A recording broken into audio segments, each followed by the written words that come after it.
నమస్కారం news bulletin కు స్వాగతం నా పేరు హర్షిత వార్తల ముందుగా హెడ్లైన్స్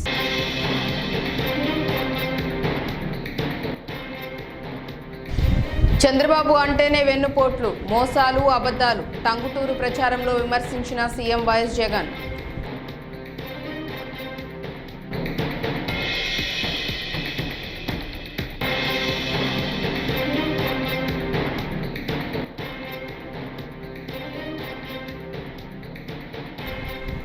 ఏపీలో 3 పార్టీలు ఉమ్మడి మేనిఫెస్టోను విడుదల చేసిన కూటమి నేతలు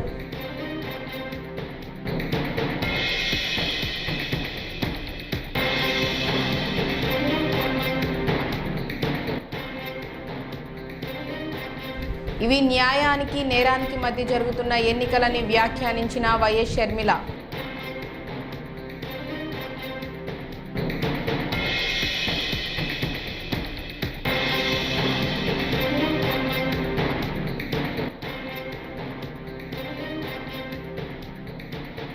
వైకాపా ఫ్యాన్ రెక్కలు ఊడిపోయాయని పిఠాపురం ర్యాలీలో పవన్ కళ్యాణ్ ఎద్దేవా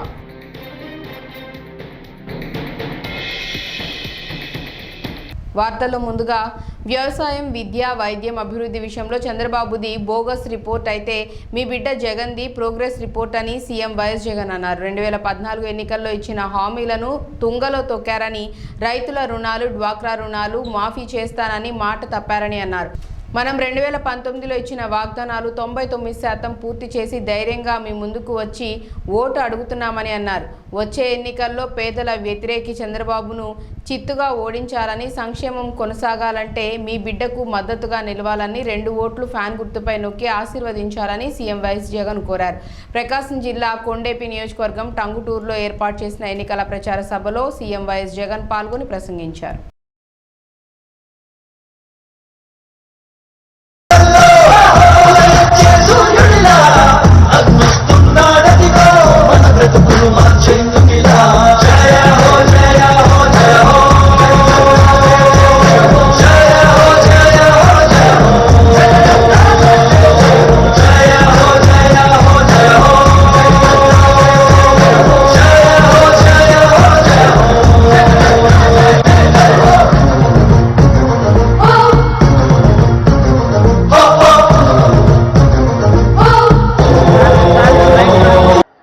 అందరూ కూడా ఆలోచన చేయమని కోరుతా ఉన్నా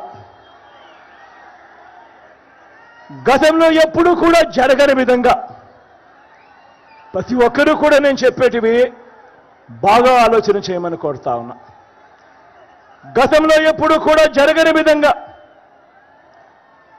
ఏకంగా 2,70,000 కోట్ల రూపాయలు డీబీటీగా 2,31,000 ప్రభుత్వ ఉద్యోగాలు రాష్ట్రంలో ఎప్పుడూ జరగనట్టుగా ఏపీలో టీడీపీ జనసేన బీజేపీ పొత్తు పెట్టుకుని కూటమిగా ఏర్పడిన సంగతి తెలిసిందే రాష్ట్రంలో మరో 2 వారాల్లో ఎన్నికలు జరగనున్న నేపథ్యంలో 3 పార్టీలు నేడు ఉమ్మడి మేనిఫెస్టోను విడుదల చేశాయి టీడీపీ అధినేత చంద్రబాబు నివాసంలో జరిగిన ఈ కార్యక్రమంలో జనసేనాని పవన్ కళ్యాణ్ బీజేపీ నేత సిద్ధార్థనాథ్ సింగ్ పాల్గొన్నారు మేనిఫెస్టో విడుదల అనంతరం పవన్ కళ్యాణ్ మాట్లాడుతూ టీడీపీకి యువగళం పాదయాత్రలో వచ్చిన విజ్ఞప్తులను జనసేన పార్టీకి జనవాణి కార్యక్రమంలో వచ్చిన వినతులను క్రోడీకరించి మేనిఫెస్టోకు రూపకల్పన చేసినట్లు వెల్లడించారు ముఖ్యంగా రాష్ట్ర ప్రజల అవసరాలు తీర్చుతూ రేపటి ఆంక్షలను సాకారం చేసేలా ఈ మేనిఫెస్టో ఉంటుందని వివరించారు దీంట్లో ముఖ్యమైన అంశాలు ఏమేమి తీసుకున్నామంటే ఆంధ్రప్రదేశ్ ప్రజల భవిష్యత్తు ఆల్మోస్ట్ కత్తి మొనపైన వేలాడుతూ ఉంది ప్రపంచంలోనే అత్యంత శక్తివంతమైన తెలుగు జాతి నేడు ఆంధ్రప్రదేశ్ పరిస్థితిని చూసి తలదించుకుంటుంది లూటీ కోసమే 13 లక్షల కోట్లు అప్పు చేసి రాష్ట్ర ఆర్థిక వ్యవస్థను దివాళా తీయించారు గత 5 ఏళ్లుగా అన్ని రంగాల్లో రాష్ట్రం తిరోగామి దిశలో పయనిస్తున్నది సమాజంలో ఎటు చూసినా అభద్రత అశాంతి హత్యలు ఆత్మహత్యలు ఇవి న్యాయానికి నేరానికి మధ్య జరుగుతున్న ఎన్నికలని ఏపీ పీసీసీ అధ్యక్షురాలు వైఎస్ షర్మిల అన్నారు ఎన్నికల్లో వైఎస్ రాజశేఖర రెడ్డి బిడ్డ ఓడిందంటే నేరం గెలిచిందని అర్థమని పేర్కొన్నారు రావులపాలెంలో ఆమె మీడియాతో మాట్లాడారు కొన్ని అంశాలను ప్రస్తావించడం జరిగింది వాటి మీద క్లారిటీ ఇవ్వడానికే ఈరోజు ఈ ప్రెస్ మీట్ ఒకటి నేను రాజశేఖర రెడ్డి బిడ్డను కడపలో ఓడిపోతానేమో అని తాను బాధపడుతున్నట్టుగా జగన్మోహన్ రెడ్డి గారు మాట్లాడారు. జగన్మోహన్ రెడ్డి గారిని రాజశేఖర రెడ్డి బిడ్డ అడుగుతుంది, నీ చెల్లెలు రాజశేఖర రెడ్డి బిడ్డ ఓడిపోతుంది అని మీరు బాధపడుతుంటే మరి సౌభాగ్యమ్మ గారు చెప్పినట్టు, చిన్నమ్మ గారు లేఖ రాసినట్టు అవినాష్ రెడ్డి గారిని బరిలో నుంచి ఎందుకు మీరు తప్పించటం లేదు? ఇప్పటికైనా ఆలస్యం కాలేదు, విత్డ్రాస్ చేసుకునే. వైకాపా ఫ్యాన్ రెక్కలు ఊడిపోయాయని జనసేన అధినేత పవన్ కళ్యాణ్ ఎద్దేవా చేశారు. కాకినాడ జిల్లా పిఠాపురం నియోజకవర్గంలో నిర్వహించిన ఎన్నికల ప్రచార ర్యాలీలో పవన్ కళ్యాణ్ పాల్గొన్నారు.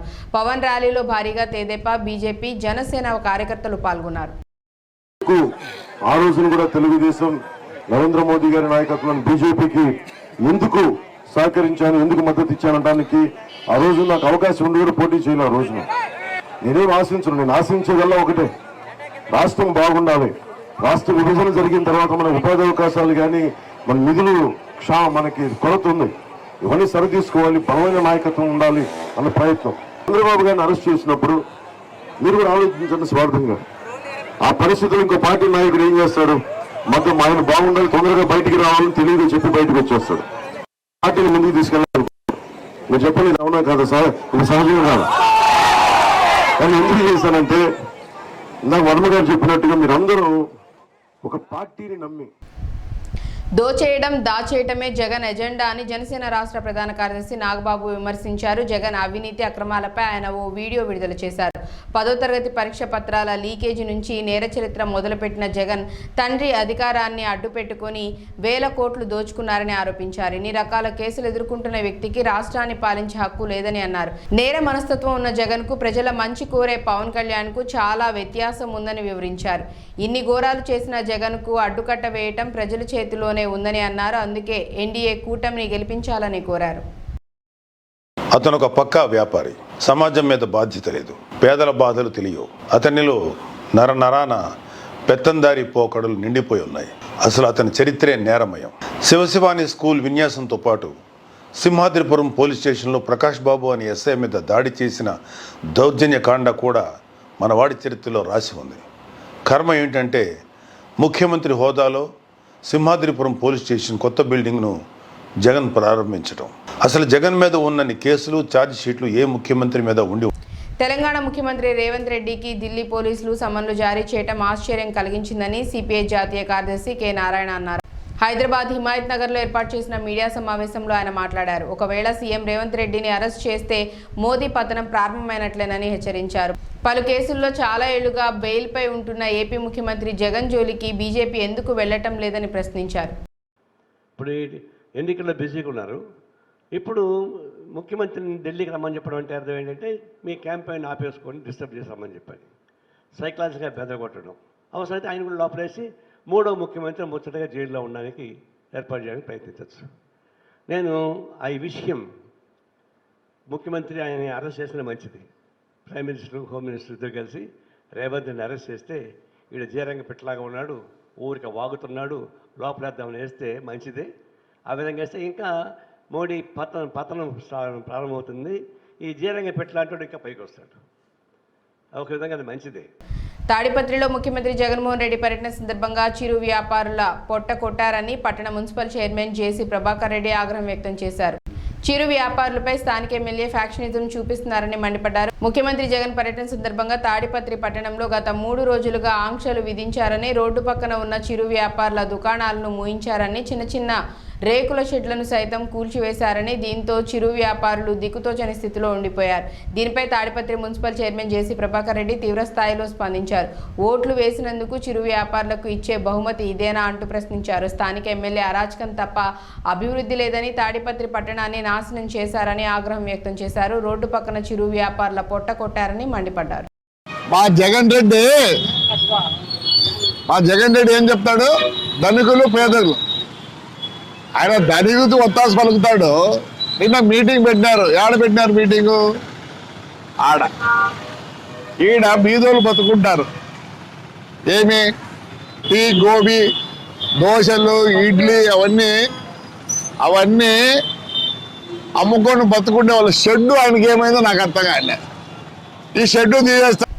అవ్వాతాతలకు, వితంతువులకు, ఒంటరి మహిళలకు, దివ్యాంగులకు ఇంటి వద్ద పింఛను అందకుండా అడ్డుకున్నది ప్రతిపక్ష నేత చంద్రబాబేనని వైఎస్ఆర్సీపీ మహిళా నేత వాసిరెడ్డి పద్మ మండిపడ్డారు. పింఛన్ల కోసం వెళ్లి 46 మంది వృద్ధులు మరణించడానికి కారణం చంద్రబాబే అని అన్నారు. సోమవారం వాసిరెడ్డి మీడియాతో మాట్లాడారు. మాటలు నిజంగా ఈ మనసున్నటువంటి మనుషులు ఎవరైనా మాట్లాడతారా ఈ రకంగా అనిపిస్తోంది. అన్యాయం చేసింది మీరు. పెన్షన్లు ఇంటికి రాకుండా 5 ఏళ్లుగా జరుగుతోంది. పెన్షన్ వాళ్ళకి ఇంటికి నేరుగా చేరడం, చిరునవ్వుతోటి వాళ్ళకి అందిస్తున్నటువంటి పరిస్థితిని ఈ రోజున మీరు ఒక కడివెడు పాలకుండలో చిటికెడు విషం చుక్క వేసినట్లుగా మీరు వాళ్ళని పెన్షన్లని ఆపేసి 46 మంది ఉసురు తీసుకుని వాళ్ళ ప్రాణాలని బలిపెట్టి ఈ రోజున మళ్ళీ దాని మీద నీతులు మాట్లాడడం అనేటటువంటిది చాలా విచిత్రమైనటువంటి విషయం. అసలు ల్యాండ్ టైటిల్ యాక్ట్ విషయంలో ప్రతిపక్ష పార్టీలు చేస్తున్న ప్రచారంపై మంత్రి కారుమూరి నాగేశ్వరరావు మండిపడ్డారు. కేంద్ర ప్రభుత్వం నీతి ఆయోగ్ సూచనలతో తీసుకొచ్చిన మోడల్ యాక్ట్ పై అభిప్రాయ సేకరణ మాత్రమే జరుగుతుంది. ఈ యాక్ట్ అమలు విషయం ఇంకా ప్రభుత్వం ఎటువంటి చర్యలు తీసుకోలేదని అన్నారు. సినీ నటులతో ల్యాండ్ టైటిల్ యాక్ట్ పై తప్పుడు ప్రచారం చేస్తున్నారని, ప్రజల ఆస్తులను వైసీపీ ప్రభుత్వం కాజేసే ప్రయత్నం చేస్తున్నట్లు ప్రచారంపై ఎలక్షన్ కమిషన్ కు ఫిర్యాదు చేస్తామని అన్నారు. తప్పుడు ప్రచారం చేస్తున్న వారిపై చట్టపరమైన చర్యలు తీసుకుంటామని హెచ్చరించారు. కేంద్రం అమలు చేసే యాక్ట్ పై కూటమిలో ఉన్న టీడీపీ, జనసేన నేతలు బీజేపీ ప్రభుత్వాన్ని ప్రశ్నించాలని అన్నారు. ఈ ల్యాండ్ టైటిల్ యాక్ట్ ని అమలుపరచటం లేదని సాక్షాత్తు రెవెన్యూ మినిస్టర్ నిన్న క్లారిఫై చేయటం జరిగింది. కేంద్రం ఇచ్చిన ప్రతిదీ కూడా మనం అమలు చేయాలని ఉన్నా కానీ ప్రజలకు ఇబ్బంది జరిగేది మన జగన్మోహన్ రెడ్డి ముఖ్యమంత్రి గారు ఏది ఒప్పుకోరు, అలా చేయటానికి అంగీకరించరు. అలాగే కేంద్రం చాలా చెప్తుంది, చాలా చేస్తున్నాయి, కానీ అన్నీ కూడా మనం చేయలేదు. గతంలో కూడా నా డిపార్ట్మెంట్కి సంబంధించి సైకో జగన్మోహన్ రెడ్డి ఓ పెద్ద అబద్ధాల పుట్టాని విశాఖ తూర్పు నియోజకవర్గ తెలుగుదేశం పార్టీ ఎమ్మెల్యే అభ్యర్థి వెలగపూడి రామకృష్ణ బాబు అన్నారు. విశాఖ ఎంవీపీ డబుల్ రోడ్లో తెలుగుదేశం పార్టీ కార్యాలయంలో రజకులతో ఏర్పాటు చేసిన సమావేశంలో వెలగపూడి రామకృష్ణ బాబు, సినీ నటుడు పృథ్వీరాజ్ పాల్గొన్నారు. ఈ కార్యక్రమంలో వెలగపూడి రామకృష్ణ బాబు మాట్లాడుతూ జగన్మోహన్ రెడ్డి చెప్పే మాటలకు చేసే పనులకు పొంతన ఉండదని, అనేక రాష్ట్రాల్లో ప్యాలెస్లు ఉన్న ఆయన పేదవాడు ఎట్లా అవుతాడని ఆయన ప్రశ్నించారు. సినీ నటుడు పృథ్వీరాజ్ మాట్లాడుతూ తెలుగుదేశం పార్టీ ప్రభుత్వంలో ఉండేటప్పుడు అధికారులతో సమీక్ష సమావేశాలు నిర్వహించే వారిని అభివృద్ధి వేగం పుంజుకునేదని, కానీ ఇప్పుడు సమీక్ష సమావేశాలు నిర్వహించాల్సిన మంత్రులు కలెక్షన్లపై దృష్టి పెట్టారని, ఎటువంటి పదవి లేని సజ్జల రామకృష్ణారెడ్డి అధికారులతో సమీక్ష సమావేశం నిర్వహిస్తున్నారని ఆయన అన్నారు. విజయవాడ పశ్చిమ నియోజకవర్గంలో మంగళవారం జైభీం పార్టీ ఎమ్మెల్యే అభ్యర్థి పరసా సురేష్ విజయవాడ జైభీం పార్టీ కార్యాలయంలో విలేకరుల సమావేశం నిర్వహించారు. ఈ సందర్భంగా ఆయన మాట్లాడుతూ సుజనా చౌదరికి గ్రహణం పట్టిందని, ఎస్సీ, ఎస్టీ, బీసీ మైనార్టీలను డబ్బు ఆశతో అమాయక ప్రజలను ఓట్లు కొల్లగొట్టడానికి ప్రయత్నిస్తున్నారని, డబ్బు అహంకారంతో కులమత ఆత్మీయ సమావేశాలు పెడుతున్నారని మండిపడ్డారు.